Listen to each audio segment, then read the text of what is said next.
ever look back at your old videos and see one in particular and realize this is such a terrible video to the point that you need to remake it? That's me with my Black Butler 2 video. I cannot even hear myself properly in that one. Why did no one even tell me this was a problem? But yeah, so it needed a remake, and here it is, without the annoying loud background music that makes my voice impossible to hear.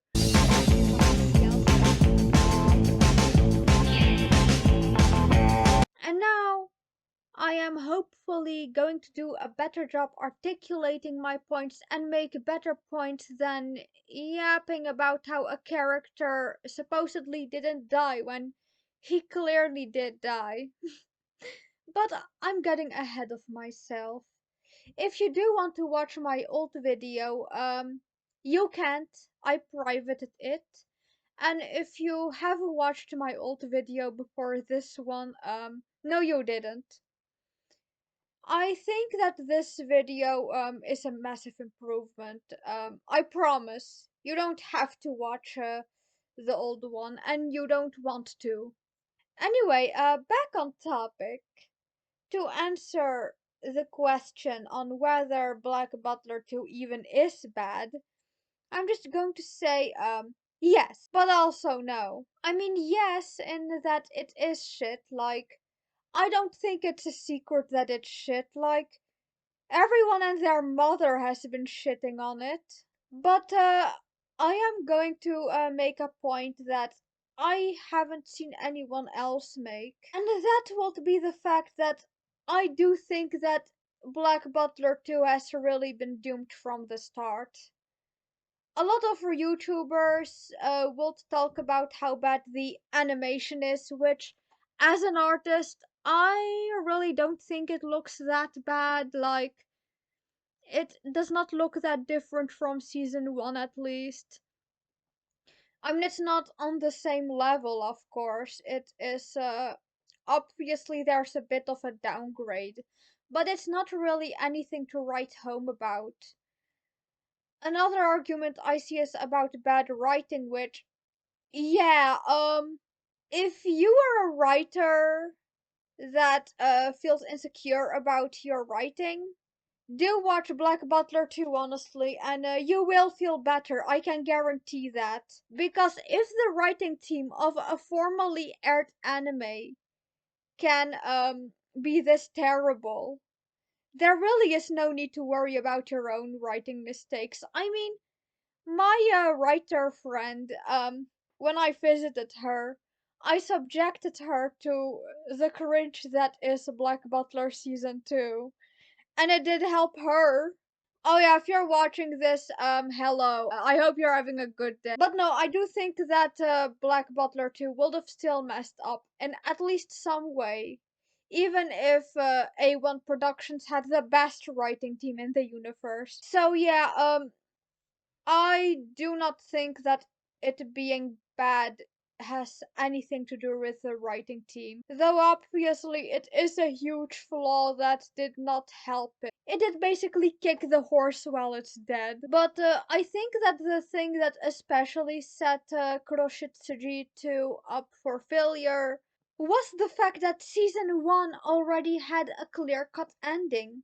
And with that I mean a second season was not needed, if it even was possible to write a second season when season 1 already ended with most characters dying, the town getting destroyed, the target of CL's revenge being defeated, and Sebastian kissing, I mean, eating CL.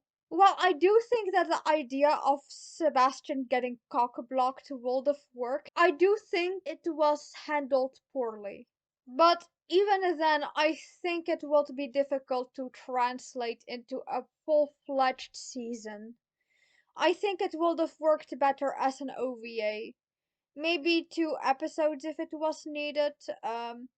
But having a whole season of 12 episodes where 3 of the episodes were basically nothing burgers and added nothing to the plot, and it was really unneeded.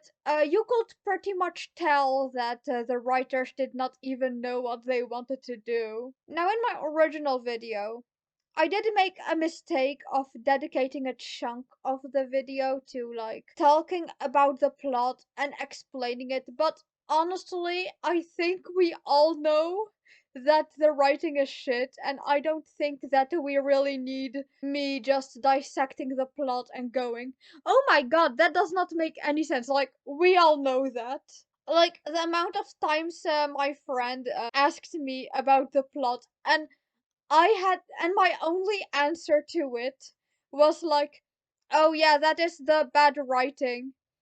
It happened a lot of times. I was worried I was even being repetitive.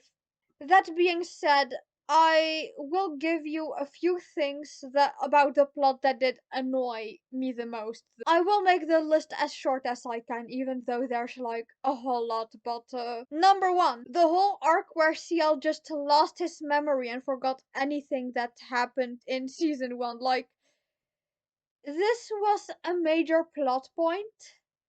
And it was so clearly an excuse for the writers to retcon the character development he went through in season one, and it was really annoying. Like, don't get me wrong, I think that CL getting an amnesia or something could have worked. It's just that, I mean, this will be a recurring theme in this, but it is poorly executed. Two, Sebastian making decisions that he would never really make if we were talking about like canon Sebastian. Like, I know that season 2 is not canon and neither is season 1 really, but in season 1, Sebastian made a whole point about how CL's well-being overrides like the orders or something. 命令と契約はまた別のもあなたの命を優先させるのです。Sebastian will never abandon him.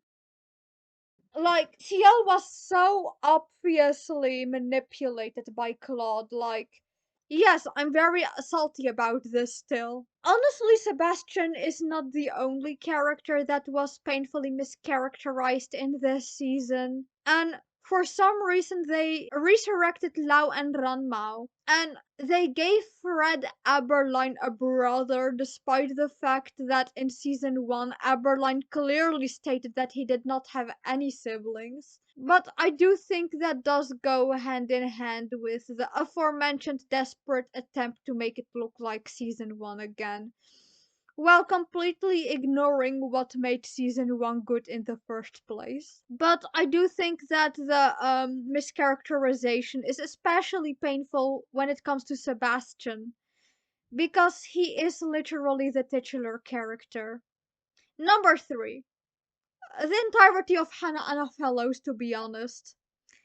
She has been literally nothing of a she is a nothing burger of a character and has been nothing but a punching bag until the last 2 episodes. For a 15 episode anime where she was meant to be like the antagonist, like the twist villain if you will, I would have loved to see more build up, to be honest. Like, maybe more episodes dedicated to her and her thought process and her, like, her feelings towards Eloise, maybe, or her interactions with the triplets. Like, they wasted 3 episodes on Sebastian and CL doing basically nothing. And these episodes could have literally just been used for something more useful. I'm just saying, these are not all of my problems, as I said, but the other problems are too minor and petty to include. And I think that enough YouTubers have talked about how everything went wrong. I don't think that I need to repeat it, so instead I will be talking about some aspects of the season that I did think was pretty good, and yeah. I really loved Eloise. I do think that the people that do hate him are mostly sex negative fucks who think that CL's response to sexual trauma is the only valid one. I do like him as a character, and I did enjoy the way he was written. He was written pretty well, even though he's like a shitty person. Like, I think that's actually a feature, honestly. Though my favorite scene involving him will be the one where he was basically stabbed and bleeding to death, and Claude was just screaming his pants, and he was like, "Claude, I'm dying!" I don't know. It was a beautiful scene. I loved it. Speaking of Claude, though, he is another great character. People don't like him because he's a pervert, which I made an entire compilation of. But honestly, that's the very reason why I like him. Like, he is hilarious. He's a great character. He's really funny. And I thought it was especially hilarious to see him cream his pants when he got a lick of Ciel's blood. It was comedy gold. Though, I must say, there really is a double standard in this fandom when it comes to Claude and Sebastian. Like, they do engage the same way with the whole soul consumption thing. Like, they're both horny for their master, okay? The only real difference is that Claude blatantly creams his pants. Though I must say, I loved the scene involving him where Eloise got a mental breakdown, and in response, Claude was just talking about how he would enjoy eating him. I'm not sure how Claude thought it would help, but go off, King. I do think that these two had a lot of potential, and I do think that the writing did them dirty, especially the whole rivalry that Claude had going on with Sebastian. I do wish it was expanded upon a lot more. But of course, I cannot forget the best part of Black Butler, Grell Sutcliffe. Literally, no matter how bad the writing is, okay, she is a saving grace.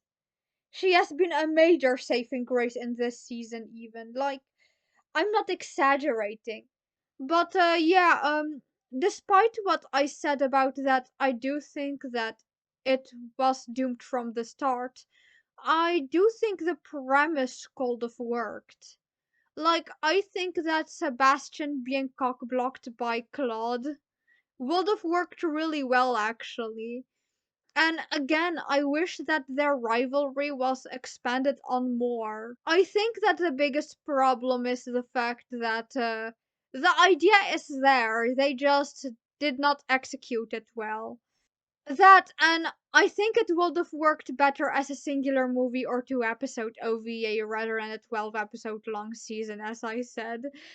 It really went all over the place. But there is one thing of the plot that I really love a lot, and I do hope that they will actually do something with this in canon as well. But I really loved the ending where Ciel became a demon and having Sebastian serve him eternally. Like, that was delicious. Mwah, chef's kiss. They really put forever in together forever. I do think that it could have been executed a lot better. Like, I don't know what it is about it. I just think it wasn't executed well. But I do think that A1 had the right idea. It's just bad writing, and it's clear that a 12 episode season was not a good idea. But yeah, that's all I really needed to say. I hope you liked the video, and bye.